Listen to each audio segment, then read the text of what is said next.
Welcome to Little Koi Out of the Frying Pan, Thriving After Trauma. This blog post is titled, My Biological Mother's Sin, Adoption Story, Part 2. You are a result of sin. Had your birth mother not had premarital sex, she might have birthed a healthy baby she could have kept. Quote by my adopted mother. I was born with cleft lip and palate, which resulted in around 17 major surgeries from infancy to 16 years old. Unfortunately for cleft kids, it is common for them to also have ear, eye, and dental problems. If I wasn't in the hospital for a surgery, I was battling constant ear infections, eye infections, sinus infections, and significant dental work. For the first half of my life, I was in some sort of doctor's office. I remember asking my adopted mother, why did God give me cleft lip and palate? And why did my mother have to give me away? My adopted mother's immediate answer was that I resulted from my mother's sin. She would tell me, you are a result of sin. Had your birth mother not had premarital sex, she might have birthed a healthy baby she could have kept.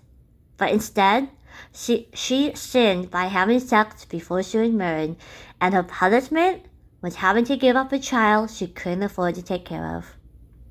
I grew up hearing I was a result of my mother's sin. Of course, I did not want to believe it, but my adopted mother would never lie to me, right? I was told the same lie whenever I started asking a why did I have to be adopted question. This repeated lie created deeply rooted shame in me. Was I a result of sin? Was I my birth mother's punishment? Was my cleft lip and palate sin's fault?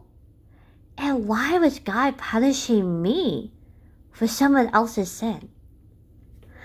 In addition to being told my biological mother's sin resulted in my cleft lip and palate, which I did not believe anymore, my adopted parents also told me I should be grateful that I was adopted into a family that could pay for all of my medical care.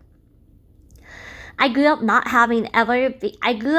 ever being able to express enough gratitude for my adopted parents paying for my surgeries. I grew up hearing how expensive I was and how much my adopted parents sacrificed for me. My adopted mother expected me to write thank you notes and cards for paying and taking care of me during and after each surgery.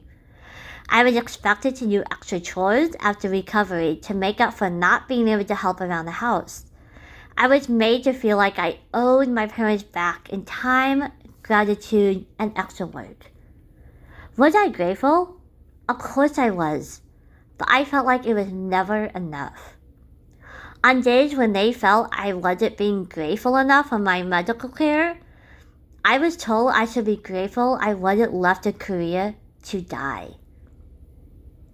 Even at that tender age, I was exhausted from not ever doing enough. My soul was depleted. I remember silently wishing they had just left me to die. I remember praying I wouldn't wake up for my next surgery. I felt like I could never be or do enough. I remember wishing I had enough money to pay off my adopted parents so I could finally stop hearing how expensive I was. In 2019, I spoke briefly with my adopted parents when my mother slid in how many sacrifices she made for me and how grateful I was. This had nothing to do with the topic at hand, but this time I was strong enough to take the high road. I immediately ended the conversation, and that was the last time I spoke to them. The time before that had been in 2013. One practical takeaway from this experience is this. I would never tell my kids the sacrifices I make for them or how expensive they are. And damn, are there a lot of sacrifices and expenses revolving around them. While I do joke with other parents about how much kids cost, it is something I will never put out to my kids. They did not ask to be brought into this world. I made sacrifices as their bonus mom, but But they did not ask for the parents to get divorced. They did not ask me to become the bonus mom. Their existence is because of adult choices. Now, we do expect baseline gratitude without an attitude of entitlement, but we will never guilt them over choices they had no control over.